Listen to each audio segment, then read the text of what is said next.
Namaste, everyone.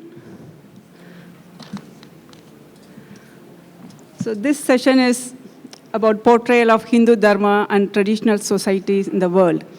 I'll first call the speakers on stage. Can I call Professor Nitin Tripathi ji, Dr. Vedika Mati, Hardoyal Chekhori ji, Dr. Abhay Asthana ji,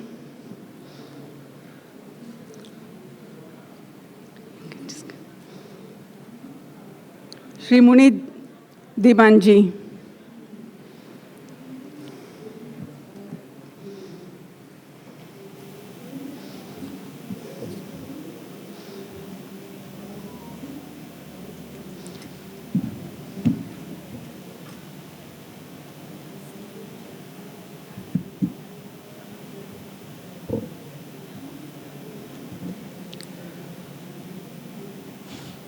So, portrayal of Hindu Dharma and traditional societies in the world. So, how it is portrayed? So, this is not new to us. Centuries and centuries, it's been portrayed negatively by the media. And media plays a very important role. You know, when they talk about whether the incidences, processes, or our values, media plays a very important role in shaping the perception.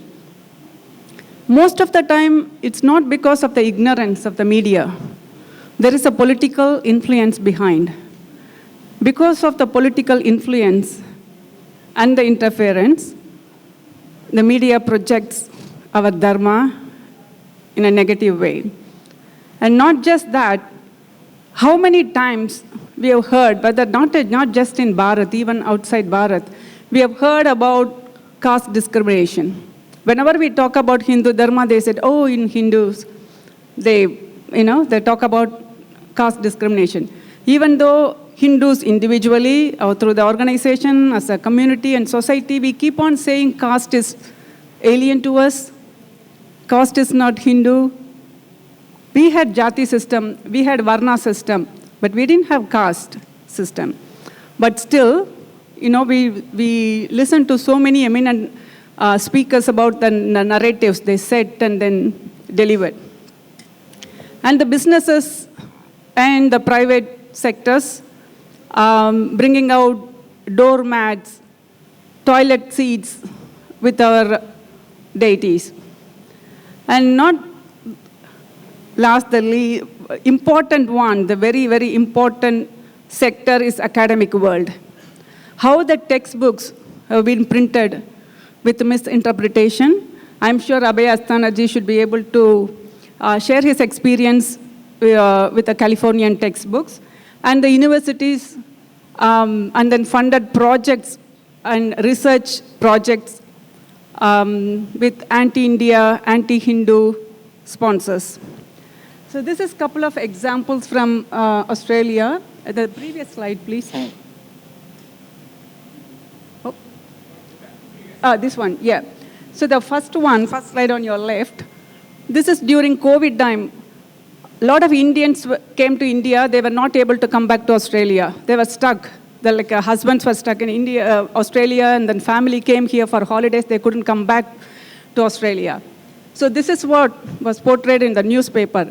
So I can understand on one side, they are concerned about Indians who are stuck here, away from the family, they are not able to come back to Australia.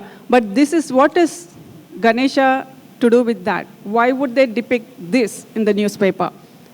The one on the right side, the timekeeper side, the timekeeping is applicable even to the chairperson, so I need to be mindful of the time as well. So the one on the right side, there was an advertisement from the meat producing company. So Bhagavan Ganesha is sitting with other leaders from different faith and ideologies, eating meat and drinking wine. So it was a video, and in that video, they carefully, cleverly said, Muhammad is not here. Because the people who have prepared the video, the company, they know definitely for sure, they can't bring in certain faith. If they bring in certain faith into such advertisements, they know what will happen. So they know for sure they can ridicule Hindu deities, they can ridicule Hindus, Hindu values and practices, because we as a Hindus won't respond or retaliate or fight with them. So next slide, please. And the left one is, there is a Greens MP standing there, political. So we Hindus, we have a preference to vote. Whatever we practice, we have a preference to vote for certain parties. Second preference, we always give it to Greens, who look after the environment. For it, through our culture and values, we look after our environment, nature, rivers, and forests. So we think Greens party will work for such things. So, but they were against Hindus. And the one on the right, I already mentioned about the businesses.